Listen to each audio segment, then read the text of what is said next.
We're here at the Van Show talking to my friend, Carmen Oliver. Say hello, Carmen. Hi, everybody. How's it going? It's great. Thanks so much for having me. Well, hot dog, of course we're going to have you on the show. For one, I believe, are you an Austin author? Is that right? I am an Austin author. Did you always live in Austin? No, I didn't actually. I grew up in Canada, actually, in Winnipeg, Manitoba. Oh, don't you know?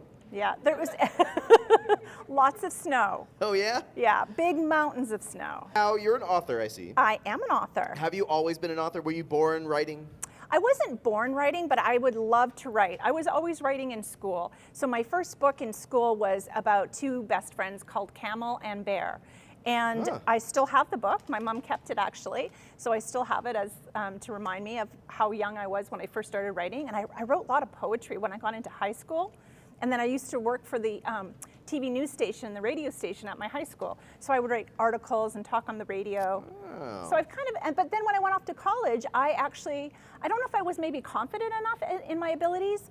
So I actually ended up studying computer science, and I actually became a programmer analyst. So I kind of think, well, maybe I have been telling stories, but I was telling stories through code. I Guess dusted you off left Bear Camel and Camel, out. and we've got Bears Make the Best Reading Buddies. How great is that? The first book you ever wrote had a character that you would end up using in the first book you had published. I know. I love bears. So I have another book coming out next year. It's also about bears. It's about a bear that's so rare that it's only found one place in the world. They're called spirit bears. And the book is called A Voice for the Spirit Bears, How One Boy Inspired Millions to Save a Rare Animal. Wow. And it's found in this little area up in Canada called the Great Bear Rainforest. So this story actually is about a little girl and her best friend bear. Her name is Adelaide. And Adelaide believes that her teacher is assigning reading buddies at school. And she believes that she has the perfect reading buddy. And so she brings Bear to school. She has to convince her teacher to let the bear become a reading buddy for Adelaide.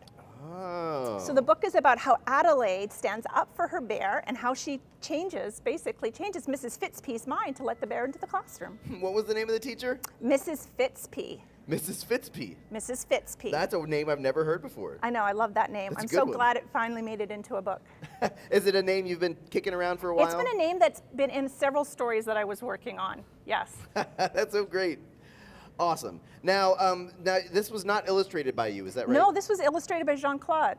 He actually lives over in England, and Jean-Claude and I have never even met each other. Wow. I know. Was it a little scary sending your words off to an illustrator you'd never met? It's exciting more than scary, I think, because you don't know, you have these images in your mind, but until you see them come to, Jean-Claude made everything in my mind come to life, on the paper, and it was even more magical than I could have imagined. Oh, yeah. That's a wonderful story. Yeah, I was excited, and he's done such an amazing job, and the colors that he used, there's actually a spread in here. Can I show you? Please, let's see it. Okay, so this actually was kind of coincidental, but this picture, this Afghan actually reminded me so much of my grandmother, because my grandmother had the same Afghan that had been crocheted for her, and it was just really, when I turned to this page, I gasped. I was like, oh my gosh, that's just like my gram. Ooh, okay. Never have I ever had a job where I had to wear a uniform.